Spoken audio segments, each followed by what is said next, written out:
The following is a special presentation of Tony Kurre Radio.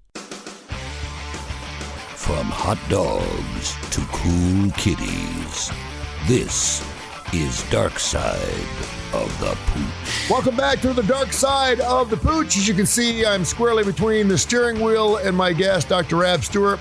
He, of course, owns the Rossbridge Animal Hospital, does fantastic work there, 208-0301, rossbridgevet.org or .com. And we do a show every single week where we ask your questions about cats and dogs. And, of course, we take your emails to info@tonykurreradio.net, info@tonykurreradio.net. I know you can see me. I know you're looking right down at the speedometer. Where are you heading real quick so people know what the hell you're doing? My 11-year-old son has a baseball game out in Oak Mountain today at Herdmont. Okay. So out, and we're going to go watch him hit some dingers, hopefully. All right. You're cutting out a little bit. So are you going to be parking it soon, or are you just driving? I'm just now starting the journey. Okay. All right. Well, if it cuts out too much, we'll have to figure something out. In the meantime, we'll take your email questions, info@tonykurreradio.net. You know, we don't talk a lot about cats on this show.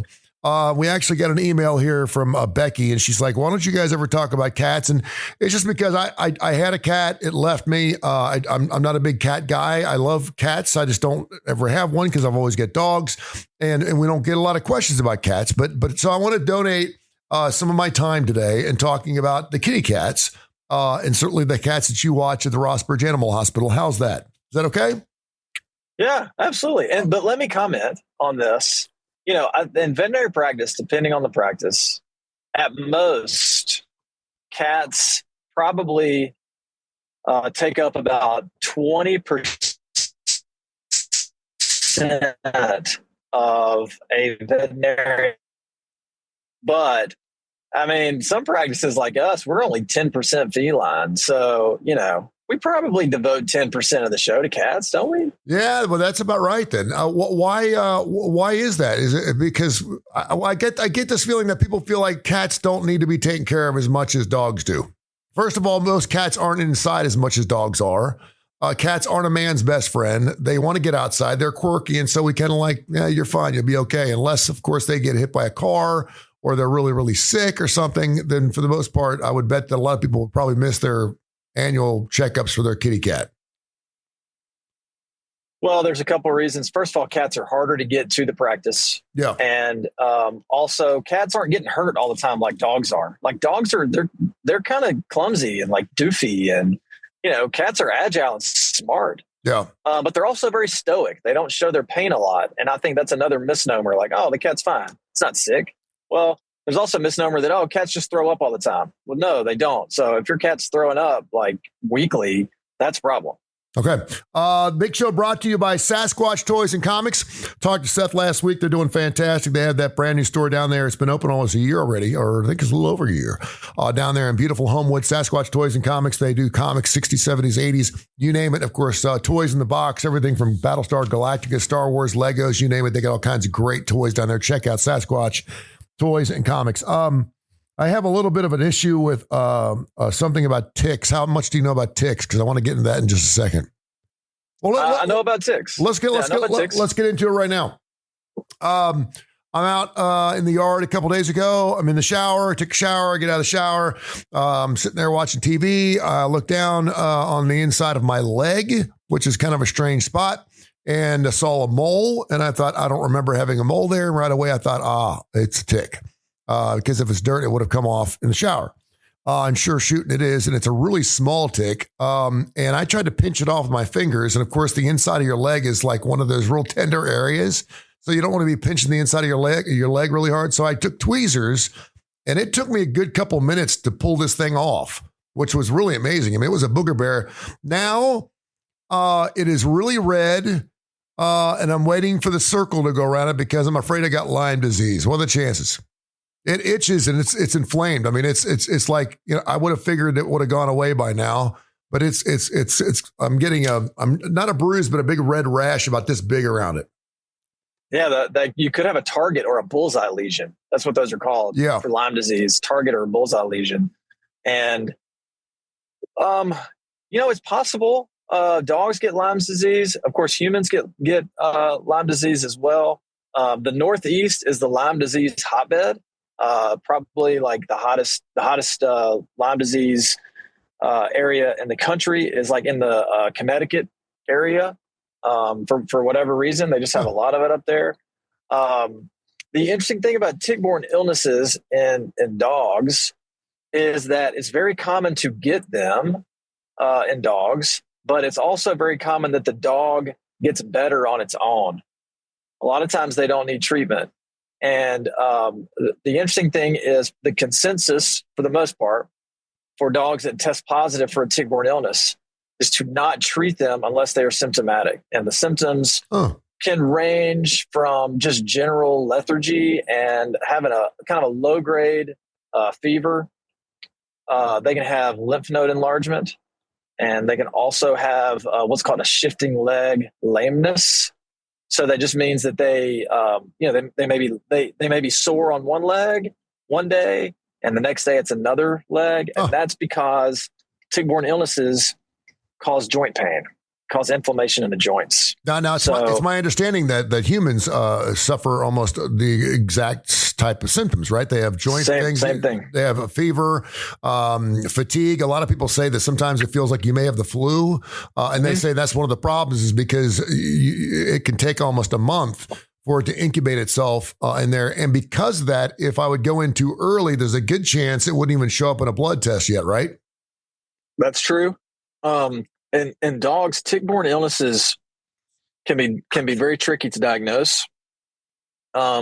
Just because an owner may not notice a tick, the tick may have fallen off, it may have died, the dog may have chewed it off and eaten it or whatever. It fell off and crawled away. So, what we do in our world is if a dog comes in and they have a fever and they don't have any sign of why they should have a fever, they don't have any respiratory symptoms, they don't have an abscess, like, a big swollen area on their skin that has purulent discharge, then we'll run a test. It's called a fever of unknown origin test. And in that test, it tests for all of the tick-borne illnesses, as well as some other diseases that can be spread, contagious diseases between animals. So it's a big one for us. If we have a fever of unknown origin, we start looking for tick-borne illness. That sounds like a good movie title, The Fever of Unknown Origin. Oh, yeah. Okay, well, screw the dogs. What about humans? Do I have any reason to be worried about this? I mean, it's not going away, and I'm just really surprised because it was so small. I mean, I had to have my glasses on and sit down and actually try to, it was a really small tick. Should us wait? Yeah, I think you could probably just wait it out. You and I live pretty close to each other, and we both have kind of woods around our house. And when I go out behind my house, I have to put bug spray on because I'm going to come back with a tick. I've come back with a lot of ticks on me. And for whatever reason, they really like to get on the back of my knee. Oh. It's crazy. Yeah. Like if I have a tick on me, it's going to be on the back of my knee. And they do every time I get one, it really itches. Now I don't get those circular red lesions, but ticks have bacteria in their mouth parts, whether it's going to, be Lyme disease or going to cause Rocky Mountain spotted fever or Ehrlichia or, whatever. They have bacteria in their mouth parts and they cause a lot of inflammation when they bite. So I would say that if you start feeling anything systemic and not just an itch, if you start feeling sick, you should definitely go to the doctor. Yeah, if I told you, was it last year or the year before when I had one of my right testicle, remember? Yeah. I mean, I shower twice a day. I mean, and anyone's ever had a tick, you realize how you can have a tick if it's somewhere where you can't see it. You can have it for 3 or 4 days and not know it because you can barely feel it unless you feel a bump. And I just remember kind of, scratching my nuts like I do. And I thought, man, I got a big bug bite. We used to have these things called chiggers. Chiggers are these bugs that actually get inside your skin. They're Midwestern, northern type of bug. It's like a mosquito, but it actually crawls inside your skin. And the only way to kill it is to suffocate it. You put like a nail polish on the top of the bite, and then it can't breathe and it dies. And then of course you have a bug inside your skin, but it comes out. But I was itching, and I thought, man, this bug bite has gotten really bad. And I looked down there, and sure shooting, I had a tick. It's kind of disgusting, but I had one on there for 2 or 3 days, and I was like, hey, brother, there's not enough blood down there for both of us, dude.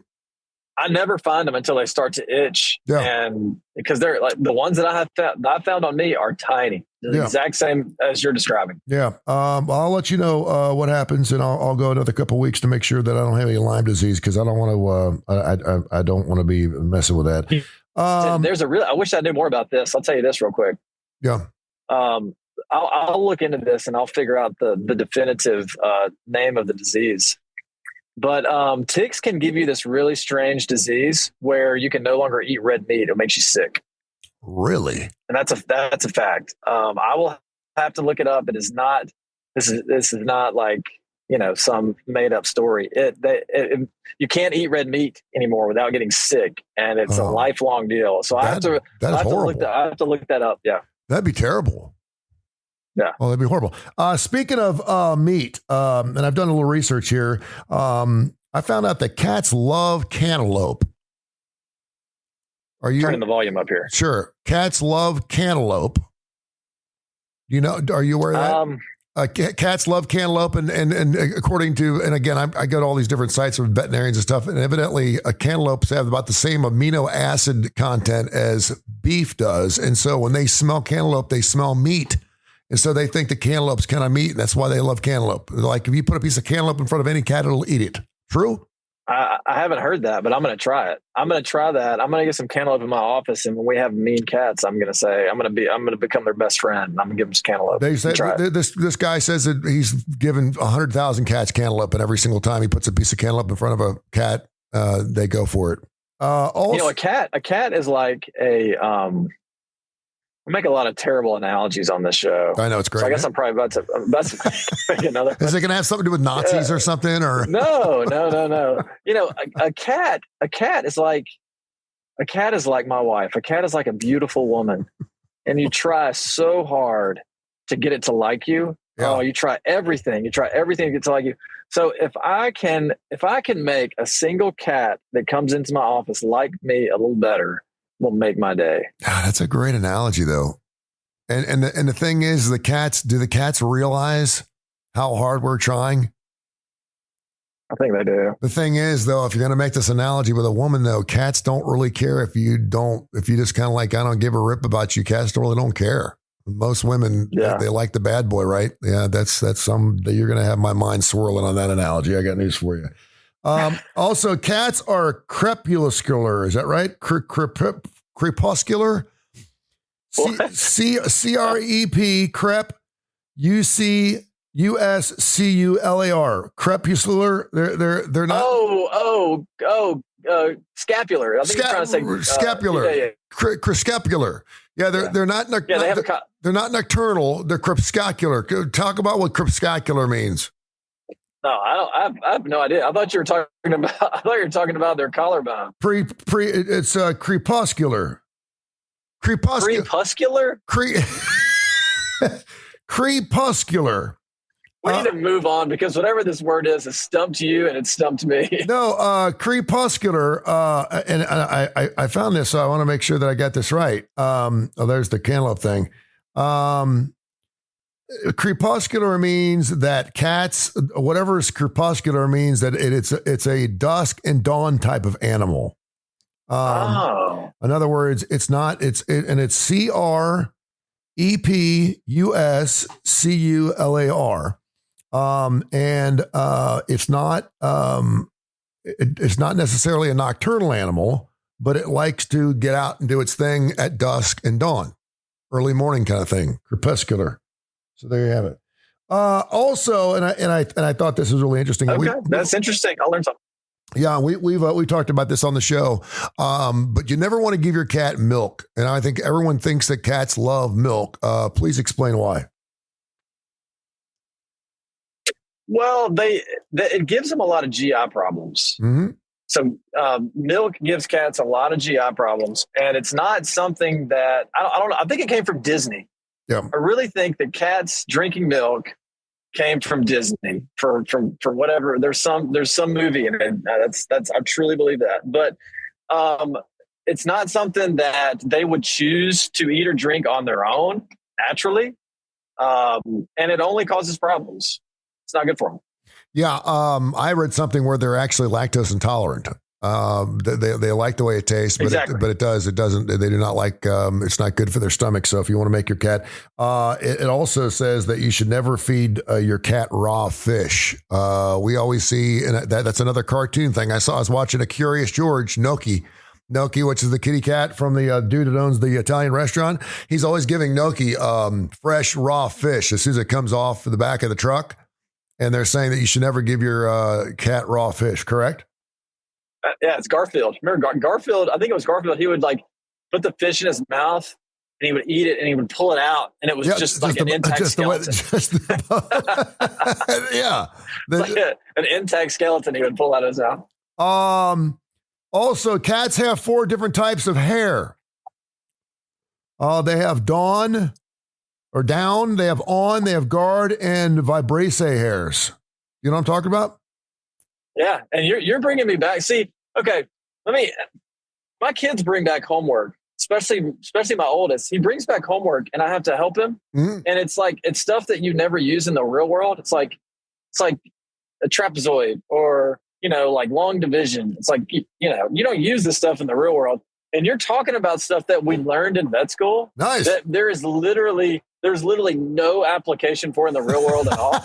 But I like the fact that you're doing it because it's bringing back all these memories of being in school and learning this stuff and thinking, oh my gosh, this is so interesting.